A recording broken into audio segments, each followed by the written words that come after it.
Dedicated dog shelters. Now, Supreme Court here has given the Delhi government 8 weeks' time to house the stray dogs in dedicated dog shelters to be set up by the concerned authorities. In fact, the Apex Court has also instructed municipal bodies and other agencies to work in coordination to create adequate shelter within the stipulated time frame and also ensure that their removal takes place from public places. Now, remember, the Supreme Court last month took suo motu cognizance of a report about incidents of dog bites leading to rabies among the residents of the national capital.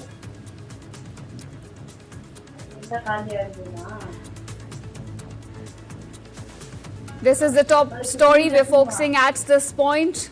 Supreme Court giving a verdict that all the stray dogs need to be now shifted to shelters. The Apex Court has also given a deadline of about 8 weeks.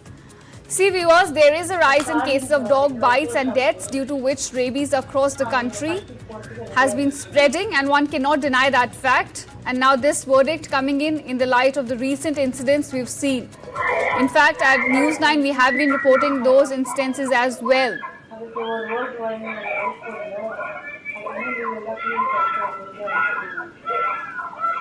All right, joining me on the story is Arun Prasad. He's an animal rights activist. Thank you, Mr. Prasad, for joining us here on News 9. I want to understand, let's begin this discussion with the fact what prompted this decision to be taken in the first place. Now, the top court has described the situation in the country as of now as extremely grim. According to you, somebody who looks into this aspect, how serious is the public health risk posed by the stray dog attacks? This order also contradicts the higher bench order in SLP 691. Right. And in 2015 and 2016, you see, the Honorable Supreme Court had told that whatever the directions we are giving should be implemented in letter and spirit, and that order should be sent to the Chief Secretary of all states, and they should not be doing anything innovative, and they should do their statutory obligations. Now the Supreme Court has to, what we feel is, set up a review committee to know whether the orders given by the Honorable Supreme Court in SLP 691 from 2009 to 2023, whether it is diligently implemented by the Chief Secretaries of all states. Because it is a well-known fact that ABC program is in shambles. Okay, Supreme Court clearly had given a direction to the formation of the Central Monitoring Committee, State ABC Monitoring Committee, and the Local Authority ABC Monitoring Committee. Everything was good in papers, but its implementation is becoming zero, and that is putting the life of both the humans and the animals at risk. And also, when we see the rabies, clearly NAPRI guidelines, okay. Clearly tells under the rabies that okay, there is a set procedures for eliminating the rabies. India has made that by 2030 rabies will be eliminated. When we see the NAPRI guidelines, okay, very very important thing is to break the rabies chain and also to create herd immunity. And for that, okay, consecutive 3 years, the rabies vaccine should be given in a place. Suppose Rashtrapati Bhavan Road, okay, or Gnanpat Road or any consecutive 3 years the rabies vaccine should be given, but this is not implemented. Then this is the reason why okay, there are certain rabies cases, still the chain is not this one. And Supreme Court has to check whether the earlier implementation orders are implemented, because there is a clear direction went to the Chief Secretary of all states. Even in Karnataka also, we had given a letter to the Chief Secretary that the directions of the Honorable Supreme Court in SLP 691 is not being implemented. Okay, the ABC program, the infrastructure, everything, it is in shambles. It is not at all being implemented. Even the NAPRI guidelines with this one. And also, of course, we have the 2023 Gazette that needs to be followed in letter and spirit by all the municipal organizations, authorities. Okay, but under Rule 16(9), if we see, there should be an awareness. Okay, everything. And here nothing is there. People are not knowing how to do's and don'ts. Why? Because whatever the ABC is there, it is as per the WHO, World Health Organization. Okay, All WHO right, had so from clearly what given I'm do's picking and up don'ts. from your argument is the fact that there are clearly gaps when it comes to enforcement of already existing rules Yes, on the yes, ground. absolutely. Now, I also have with me Absolutely. Raghuram. I'll come back to you, sir. I also have with me Yes. Raghuram Anumulapuri. He's the founder of Jiva Vatsalya Rescue and Rehabilitation Center. Sir, how do you look at this judgment coming in from the Supreme Court about the relocation of stray dogs from public spaces to shelter homes now?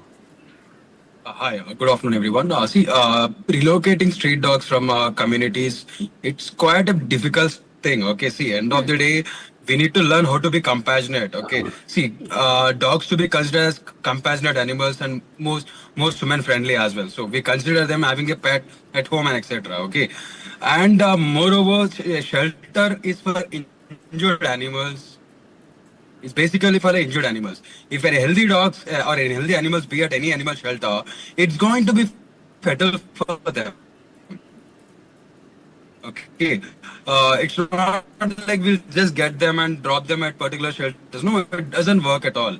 And see, for about government stuff, government things need to be taken care of. Okay, see, we every NGO, they are working tirelessly for injured cases itself, and more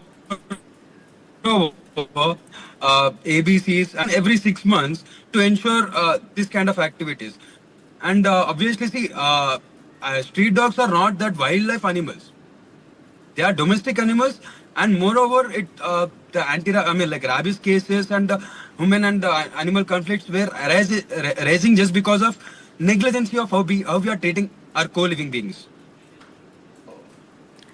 I get your point, but one can also not deny the fact that there have been a lot of incidents reported across the country. In fact, I have the data from National Capital as well. About 35,000 incidents have been reported of animal bites in the National Capital in just about 6 months. So I want to ask you then, how can we ensure that shelters, that have been made now meet the humane standards? They're not overcrowded, they're not mismanaged. So we eagerly need to work on birth control operations. That is the first and foremost thing to control population. And the next part, raising awareness sessions. See, moreover, and see, the major point is relocations is kind of very threatful for other communities as well. See, particularly in for dogs. If you talk about the dogs, any I mean like government organizations who are taking care of these birth control operations and etc. Once they pick up that particular dog from that particular location, if they relocate the dog into the same location, they'll be knowing who is going to who is going to feed them, who is going to treat them in a better way, and where exactly they can find food and water they can and have some rest. And and what exactly happening, it is happening opposite to that. Once after the birth control operation, they are relocating that particular dogs to some other space where they don't know actually. And that particular territory dogs will not allow these dogs into that territory. And more, and that there exactly the problem is arising. Right. On this point, let me bring in Arun Prasad into the conversation as well. Mr. Arun, what kind of challenges will we be facing when it comes to the implementation of this order? Do we have enough infrastructure to deal with so many dogs? Do we have enough professionals to take care of them?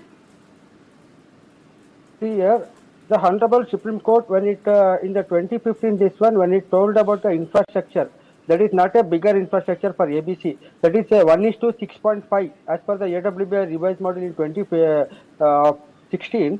Okay, that is taking into account 10 dogs ABC surgery. Okay, each ABC center for 10 dog surgery they should have 65 kennels. And now under the ABC rules 2025, if you grow on a pro rata basis for doing 10 dog surgery for keeping 4 days, you need around 70-80 kennels. That 80 kennels only is not being implemented properly by the local authorities. Okay, and also now if you tell that we have to house the 5,000 dogs, mean that is against the constitution, no, because every animal has a right to live in its territory. Here in the monkey case in Rhesus macaque in Delhi, all the monkeys were removed, Rhesus macaque, and thrown out of Delhi. Okay, for that there was no statute. But for street dog there is a statute, ABC rules 2023. The parliament, this one is there. Legislation had made a clear legislation. Even in 2023 also, the Supreme Court clearly told that what is there in the legislation, it should be implemented. Okay. Now, the infrastructure that is set by the Honorable Supreme Court in 2015 for ABC, if it had been implemented in letter and spirit by the chief secretaries of all states, okay, this problem wouldn't have been come. Now, the Delhi, okay, to cover up its lapses, they are putting the blame on the animals. Can Delhi government show, like, whether the state ABC monetary committee had allocated the infrastructure, whether monthly, okay, ABC report and annual report is submitted, whether as laid down by the Honorable Supreme Court in SLB 691 is implemented in letter and spirit or not is a $1 million question now. And if you make the shelters like this, it will contradict the right to life given in Godi Varman Sirmal part by the same Supreme Court. How can we contradict the rights of the animals? We cannot remove one species just because it's biting or something like that. The, education But sir, material can there's also the other side of the story, right? How can we say this to those who have fallen prey to rabies now? I mean, there have been so many rabies, incidents. Yes, I'll tell you. Yeah, rabies, I'll tell you. NAPRI guidelines clearly gave, okay, the directions to all from the Ministry of Health and Family Welfare that, okay, you have to cover 70% of the dog, okay, you have to paint mark it, 70% of the dog, not 100%, 70% of the dog you have to give rabies vaccination, and the next year again you have to come. In the rabies manual, NAPRI manual, clearly it is told that today I'll go there, okay, I see, okay, 10 dogs, 70% means 7 dogs, so paint mark करके injection we have to put. After 1 week, you have to come back again and you check whether that 70% is covered or not. Suppose if it is not covered, catch 1, 2 dogs and put it. Next year, again you have to come and this one means that time the rabies will be removed. The chain will be removed. Okay, the herd immunity is created. But here, the government, municipality failed miserably in implementing the NAPRI guideline, Ministry of Health and Family Welfare guideline, and are making the dogs as bakras. All right, so Dogs just they a are very, making just as a very scapegoat. short follow-up question on that. We were just discussing that we do not have enough infrastructure, we do not have enough professionals Yes, to yes. carry out such an exercise. And as what you mentioned just now, that we could carry out this vaccination exercise, sir, do you think we have infrastructure in place to carry out that exercise on that timeline? Yes, see here now, okay, every area, okay, as per, because India has promised that by 2030 it will be eliminating rabies. No, it is, I am not telling, Government of India had told. In NAPRI, you see, by 2030, okay, rabies will be eliminated, just like, polio and all those things, smallpox, chickenpox and everything eradicated, no? Rabies also will be eradicated. And tomorrow the world would not question like India, how it eradicated rabies means by putting all the ducks in the shelters. Are Baba, we have to eradicate rabies by breaking All the right, chain. all like right, how we did in Mr. Arun Corona. Prasad, I take your points. Let me go across to Mr. Raghuram as well. My last question to you, and a very brief response I require on this. What sustainable solutions then can we have in place to balance public safety with animal welfare? See, it's all about how we treat our co-living beings. First and firstmost thing, and the other part is, see, rabies. It's not just rabies. It's not just contagious. It comes through dog bite itself. See, if an injured animal, if an injured dog, distressfully fallen down on the road without any treatment and medical care, they'll eventually, I mean, like diagnosed with rabies. It's kind of trauma. The trauma bring them down to the rabies as well. So it's not like rabies is just for through dog bites. Not. It's not that. And for this, we need to let our society and community people give awareness sessions and how to treat them and how to take measures. And see, recently Bangalore announced a scheme like feeding all the stray animals on the entire city. Okay, see, the dog bites happens most of the time due to lack of food and water. All right. And people, when community people, there are a lot many feeders in total all over India, and they'll be abused while feeding them. See, it's our responsibility to treat them in a proper way, and see, together with private animal organization and All right, so government can stricter solve this implementation of already existing rules is what we're calling for. Well, thank you, gentlemen, for joining me and sharing your inputs on this big development coming in from the Supreme Court. Time for a very short break now, but stay tuned.